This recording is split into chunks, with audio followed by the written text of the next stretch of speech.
So hey guys, once again welcome back to my channel being engineer. तो well guys, आज है Thursday और अभी मैं ऑफिस जा रहा हूँ। तो मैं आपको बता दूँ कि यार कल रात के 9 बजे से बाद लाइट नहीं थी, तो मैं बिना स्नान किए ही मैं ऑफिस जा रहा हूँ और अभी 10 से ज़्यादा हो गए, मतलब लेट हो गया हूँ थोड़ा बहुत। तो आज का जो वीडियो बहुत ही खास होने वाला है। खास इसलिए होने वाला है क्योंकि आज मैं आपको ये बताने वाला हूँ कि हम जो लाइफ में गलतियाँ होती है ना, मैंने बहुत सारी गलतियाँ करी है।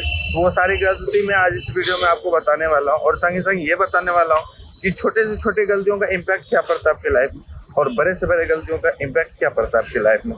वो सारा चीज़ जो है मैं सोच रहा हूँ कंक्लूड करके आप लोगों को बताया जाए, ताकि आप लोग आगे का जो भी काम है या जो भी ज़िंदगी में वो थोड़ा बहुत जो है काम आ जाए, जिससे कि आप रियलाइज कर पाओ कि आपकी एक एक गलतियों का कितना ज़्यादा इम्पैक्ट हो सकता है किसी की ज़िंदगी में, चाहे आपके ज़िंदगी में या आपके चाहने वालों की ज़िंदगी में। तो मैं एक लोहे की दुकान पे था, कुछ लोहा वगैरह खरीद रहा था। तो वो लोहा क्यों खरीद रहा था वो मैं बताऊंगा। वो भी एक गलती का नतीजा है जो मुझे लोहा खरीदने के लिए आना पड़ गया है ना। शायद पीछे रिक्शा दिख रहा होगा आपको, नहीं तो आगे मैं आपको बता दूंगा। तो वही चीज़ है। तो गाइस, मैं बात कर रहा था गलतियों के ऊपर में और आज जो ये वीडियो मैं शूट कर रहा हूँ वो लगभग मुझे लगता है 1 हफ्ता पहले मैंने हाफ पार्ट शूट करा था और आज मैं कर रहा हूँ। आज का डेट है 3 अक्टूबर, सॉरी 3 अगस्त आज है। तो बेसिकली मैं आपको ये बताने वाला था कि हमने कितनी गलतियाँ करी हैं और कौन सी ऐसी गलतियाँ होती हैं जो हमारे लाइफ पे बहुत ज़्यादा इम्पैक्ट डालती है और आप लोगों को नहीं करना चाहिए या फिर कैसे अवॉइड करना चाहिए, कैसे बचना चाहिए उन सब चीज़ों से। तो पहली गलती जो मेरी ये थी मेरे लाइफ की, और वो सबसे बड़ी गलती ये थी कि फीमेल फ्रेंड बनाना। चाहे वो आप, एक सेकंड कॉल आ रहा है। हाँ जी, तो मैं ये बोल रहा था कि फीमेल फ्रेंड बनाना, जो कि लास्ट टाइम मुझे याद है कि जब मैं 12th क्लास में था या 11th में शायद था, तो तभी कैसा होता है आदमी का हार्मोन चेंजेस होते हैं, तो उनको लगता है कि ये फर्स्ट प्रायोरिटी उनके लिए बन जाता है। तो कहीं न कहीं उतनी समझदारी भी उस समय नहीं होती है। तो मैंने भी वही चीज़ करा जो हर इंसान करता है और बहुत ही जल्दी मुझे रियलाइज़ भी हो गया। आई थिंक मेरा स्टार्ट हुआ था 2017 से और 2019 में मुझे रियलाइज़ हो गया था इन सब चीज़ों का और मैं तब से अवॉइड कर रहा हूँ। शायद आप लोग जितने लोग मुझे जानते होंगे वो सब को पता है और बाद बाकी नहीं, जो नहीं जानते हैं, जो मेरे सिर्फ़ यूट्यूब पे व्यूअर हैं, तो ज़्यादा लाइफ मैं डिटेल में नहीं बताता हूँ क्योंकि वो कहीं न कहीं सही नहीं रहता है। तो वो चीज़ मैं कहता हूँ कि अवॉइड करें, क्योंकि मैंने क्या है ना कि वहाँ जो मैंने गलतियाँ करी थी उनसे भी मैंने बहुत कुछ सीखा। बहुत सारी बातें वहाँ जानी कि क्या होता है, कैसे होता है और कैसे माइंडसेट होता है सामने वाले बंदे का या बंदी का, वो क्या सोचता है और उसके क्या कहने का मतलब क्या हो सकता है। और उस समय में क्या डिसीज़न लेना चाहिए, क्योंकि कोई भी रिलेशन है ना, मतलब चाहे अपनी फैमिली के अलावा कोई तीसरा अगर आपका कोई रिलेशन है किसी भी जगह, तो वहाँ ये मत देखो कि सामने आपका घाटा है और सामने वाले का फ़ायदा है, क्योंकि वो कोई मायने नहीं रखता कुछ दिनों के बाद। तो सबसे बढ़िया चीज़, सबसे अच्छी चीज़ ये होगी कि आप अपना देखो, सेल्फिश बन जाओ बिल्कुल। चाहे दुनिया कुछ भी बोले आपको, सेल्फिश होना बहुत ज़रूरी है ज़िंदगी में। जैसे मैं हमेशा बोलता हूँ ना कि सेल्फ डिपेंडेंट होना ज़रूरी है, वैसे ही सेल्फिश होना बहुत ज़रूरी है। तो आप नहीं भी करोगे ना, आप कितना भी अच्छा कर लोगे तो कल दिन जाके बोलेगा ही सामने वाला कि भाई तुम सेल्फिश हो या ऐसा कुछ भी हो। तो उससे अच्छा है कि भाई जब मुझे होना ही है तो सेल्फिश होने से हमारा फ़ायदा है और कल दिन चल के वो है तो और अच्छा है। हमारे सेल्फिशनेस में 4 चाँद लग जाएगी, तो उससे अच्छा पहले बन जाओ। दूसरी चीज़, ये तो कॉलेज की बात हो गई। और हाँ, एक चीज़ और मैं गलती कर रहा हूँ, ये कि जो स्कूल फ्रेंड है, सॉरी कॉलेज के फ्रेंड है, उसमें पैसे का लेन-देन मत करो। मैं 2-3 बार फँस चुका हूँ इन चक्कर में, अभी भी मैं फँसा हुआ हूँ। मैंने शायद पिछले लास्ट टाइम भी बताया था, एक बीबीए की लड़की थी, मैंने उतना जान अच्छा खासा पहचान था नहीं मेरा उनसे, फिर मैंने उनको पैसे कुछ दिए और आज पता भी नहीं वो कहाँ है, नहीं है, मेरे पैसे तो ऐसे डूब गए। लड़का के साथ भी ऐसा नहीं है कि लड़की के साथ है, लड़का भी ऐसे ही, एक मेरा दोस्त था, बहुत ख़ास दोस्त। और आपको बिलीव नहीं होगा कि मतलब मैं क्या ही बताऊँ, किसी को वैसे हालाँकि पता नहीं है, फिर भी मैं आपको बता देता हूँ कि उनको अपना क्रेडिट कार्ड यूज़ करने के लिए दिया लगभग 40,000 और उसका ईएमआई जो है मुझे खुद भरना पड़ रहा है। अब मैं क्या ही बताऊँ, मतलब ये सब चीज़ें हैं जो कि आपको अवॉइड करना चाहिए कॉलेज में, और जब आप कंपनी में आते हैं तो आपको क्या मैटर करता है वो मैं बता देता हूँ, ये इम्पोर्टेंट है। हाँ, एक चीज़ और मुझे याद आ गई कि जब आप कॉलेज पास आउट होते हो ना, जब आप कॉलेज से पास आउट होते हो और आपकी जॉब नहीं लगी होती, तो वो आपके लिए बहुत ही ज़्यादा डिप्रेसिंग और क्रूशियल टाइम होता है। क्यों? क्योंकि आपको ज़्यादा जल्दी-जल्दी जॉब चाहिए होता है। उस चक्कर में आप क्या करते हैं, बहुत सारी जगह हाथ-पैर मारते हैं और बहुत सारे गलत डिसीज़न ले लेते हैं। तो ऐसा कुछ भी नहीं करना, थोड़ा-सा पेशेंस बना के रखिए और बिल्कुल सब्र से काम लीजिए। और दूसरे की बात में मत चलिए, कोई ताना दे रहा है या कुछ बोल रहा है तो उसको मतलब ऐसा भी नहीं कहता हूँ कि आप अपना चमड़ी मोटा कर लीजिए। चमड़ी मोटा करना मतलब कोई सेंस नहीं बनता, मतलब सेंसिटिव होता है ना, हमारी स्किन सेंसिटिव होती है और कोई भी बात बोलता है तो उसको दिल पे लग जाता है, तो लगना भी चाहिए ताकि उससे आपको मोटिवेशन मिलेगी और थोड़ा-सा इग्नोर करके भी चलना चाहिए।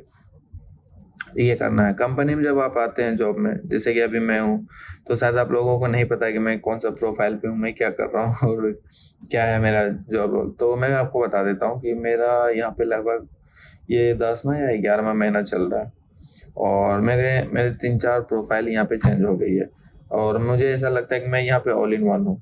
उससे मेरा बेनिफिट क्या है कि आपकी जो वैल्यू होती है, आपकी जो रिक्वायरमेंट होती है, वो हमेशा बनी हुई रहती है। यहाँ नहीं तो कहीं और से।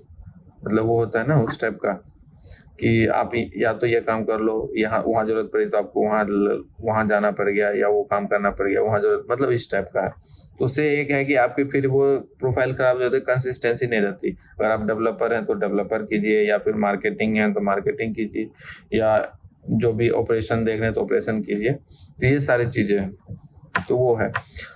और ख़ास करके कंपनी में पता है क्या दिक्कत है? जब आप किसी मैनेजर के नीचे काम करते हो, तो आप ये अप्रोच कीजिए कि आपको जो ऊपर बैठे लोग हैं, उनसे आपकी वो जान-पहचान हो क्योंकि आप कितना भी अच्छा कर लो, मान के चलो आपको थोड़ा-सा काम दिया गया, आप बहुत अच्छा काम करो, बहुत मतलब बहुत अच्छा काम कर रहे हो, लेकिन कंपनी को घंटा पता नहीं, आपके मैनेजर के अलावा, आपके टीममेट के अलावा किसी को नहीं पता है कि भाई आप कितना अच्छा काम कर रहे हो, क्या कर रहे हो। और पता चलेगा भी तो धीरे-धीरे बहुत टाइम हो जाएगा, मतलब साल लग गया तो साल भर की तो मेहनत आपकी वेस्ट चली जाएगी। फिर आपको दिखाने के लिए अगर मतलब करने के लिए है तो सर के सामने, किसी और के सामने तो वो काफ़ी एनर्जी आपका वेस्ट हो जाता है। उससे अच्छा ये है कि जब भी आपको टाइम मिले जो ऊपर बैठे हुए हैं सीनियर्स आपके, जो भी होता है कंपनी का, तो उनके सामने आपको अच्छा करना है। का मतलब नहीं ये है कि काम आप कर रहे हो कि नहीं मतलब ये है कि आजकल ये देखा जाता है कि काम करो उनको दिखना चाहिए काम कर रहे हो। लेकिन मेरा ये मानना है कि आप दिल से काम करो। जब भी आप काम करते हो ना लॉयल्टी आपके अंदर होनी चाहिए। चाहे आप किसी भी ऑर्गेनाइज़ेशन के लिए काम कर रहे हो या किसी कंपनी के लिए काम कर रहे हो, तो आपके अंदर वो लॉयल्टी होनी चाहिए। ये नहीं कि अरे यार इसका काम है ऐसे कर दो, ऐसे ऐसा नहीं होना चाहिए। उससे क्या होता है कि आप खुद से सैटिस्फाइड नहीं रह पाओगे। अगर मैं अपनी बात करूँ तो मुझे बिल्कुल भी अच्छा नहीं लगता है। जब भी मुझे कोई काम हैंडल कर दिया जाता है तो मैं अपना 100% डाल के उसको चाहता हूँ कि वेस्ट से वेस्ट उसको बनाएँ। अभी कुछ दिन पहले यहाँ पे एक कंस्ट्रक्शन हुआ था, कंस्ट्रक्शन नहीं यहाँ पे हमारे इधर मतलब जब हम लोग एम्प्लॉय बने, जब मैं यहाँ पे आया था तो मतलब 30-40 एम्प्लॉइज़ ही थे, अभी 150-200 के आस-पास होने वाले हैं। तो यहाँ पे बैठने की जो है सीटिंग कैपेसिटी फुल होते जा रही थी और ख़ास करके लंच टाइम में, तो कैफेटेरिया बनना था, तो उसके लिए मुझे बोला गया कि भाई वेंडर को लेके आओ।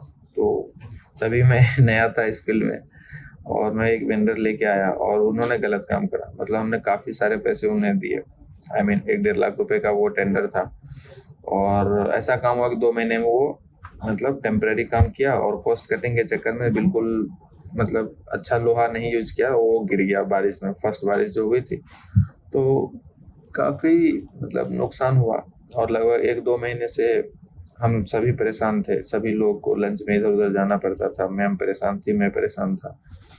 और फिर बाद में चल के मैं सारा काम मुझे खुद से कराने पड़ गए और तभी मैं वो चीज़ सोच रहा था और ये वीडियो मैं उसी समय आधा बनाया हुआ था जब वो कंस्ट्रक्शन मतलब फिर से बन रहा था दोबारा।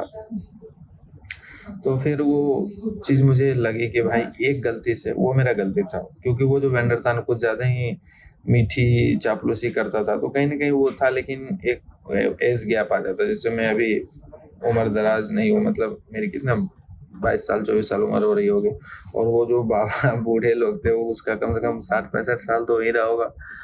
अब भाई उसको मैं क्या ही डाँटूँ फटकारूँ या मतलब उस टाइप का कुछ, तो कहीं न कहीं आप जब इस चीज़ में आते हैं ना तो आपके आँखों का पानी मारना पड़ता है, अगर नहीं मारोगे।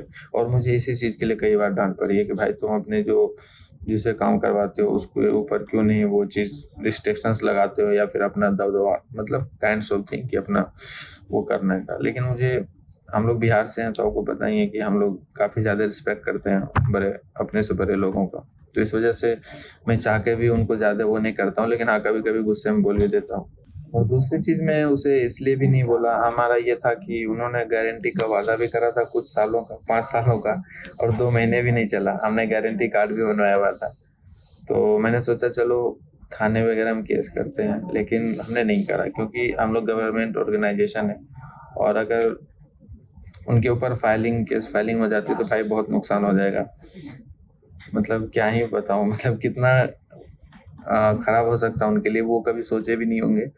तो ये चीज़ देखना चाहिए सामने वाले को, किसी को भी, कि भाई अपना ज़िंदगी तो खराब करेगा ही, संग में पूरा परिवार का भी लेके डूब जाएगा। तो ये सब चीज़ें हैं। और भी भाई मैं तो कहता हूँ, टू बी ऑनेस्ट, यहाँ पे आने के लिए मुझे, मतलब आने के बाद मुझे बहुत कुछ सीखने के लिए मिला, बहुत कुछ। मतलब एक कहते हैं ना चहुर्मुखी विकास टाइप का, मतलब चारों तरफ की विकास, मतलब सारी चीज़ों के बारे में नॉलेज आपको होता है। मतलब मैं जो भी काम कर रहा हूँ यहाँ पे, तो मुझे कोई इशू नहीं है यहाँ पे। और बाद बाकी रहा सैलरी का, तो सैलरी धीरे धीरे यहाँ इंक्रीमेंट होती है और अच्छी खासी इंक्रीमेंट होती है। संग संग ये गवर्नमेंट ऑर्गेनाइजेशन के बेसिस पे काम करती है, हम लोग का प्रोजेक्ट ही गवर्नमेंट का है, तो सही है। बाद बाकी यही है कि सबका लाइफ स्टाइल जीने का अपना अपना अलग अलग है। तो उम्मीद है कि आप लोग भी अच्छे से अपने अपने जहाँ भी होंगे अच्छे से रह रहे होंगे, काम कर रहे होंगे। जो भी दिक्कत आती है आपको, तो आप मुझे मेरे साथ शेयर कर सकते हो। मेरा इंस्टाग्राम का लिंक जो है डिस्क्रिप्शन में है। नंबर तो मैं नहीं दे सकता। बाद बाकी सब ठीक चल रहा है यार, कोई दिक्कत नहीं है। मतलब जैसा एक्सपेक्टेड लाइफ था वैसे ही उसी ट्रैक पे है। मतलब मुझे पता था कि मैं अपना ज़िंदगी कैसा जीऊँगा आगे चल के, चाहे कॉलेज में था या अभी, मेरा फ्यूचर क्या है वो मुझे पता है। क्योंकि सम टाइम लोग कहते हैं ना कि फ्यूचर किसी को नहीं पता। भाई आप जिस हिसाब से काम करोगे या जैसा भी आपका वो रहेगा, मतलब मन, इच्छा शक्ति रहेगी, उस हिसाब से आपको ज़रूर मिलेगा फल। तो उसके लिए क्या होता है, करना पड़ता है हर चीज़। घर में बैठ के रहने से तो नहीं होता, या फिर काम चोरी करने से तो नहीं होता। ये सब चीज़ है। बाद बाकी और भी जो भी होंगी आगे वीडियो वगैरह मैं डालता रहूँगा आप लोगों के लिए। उम्मीद करता हूँ कि इन छोटा सा ये वीडियो क्लिप से जो आपको बहुत हेल्प मिली होगी। बाद बाकी अभी माइंड में कुछ आ नहीं रहा, काफ़ी दिन हो गए ना वो वीडियो सोचा तो था बनाने के लिए, तो लगभग 10 दिन के आसपास हो गए या 1 हफ्ता होने वाला है। तो यही सब चीज़ें हैं, और ठीक है।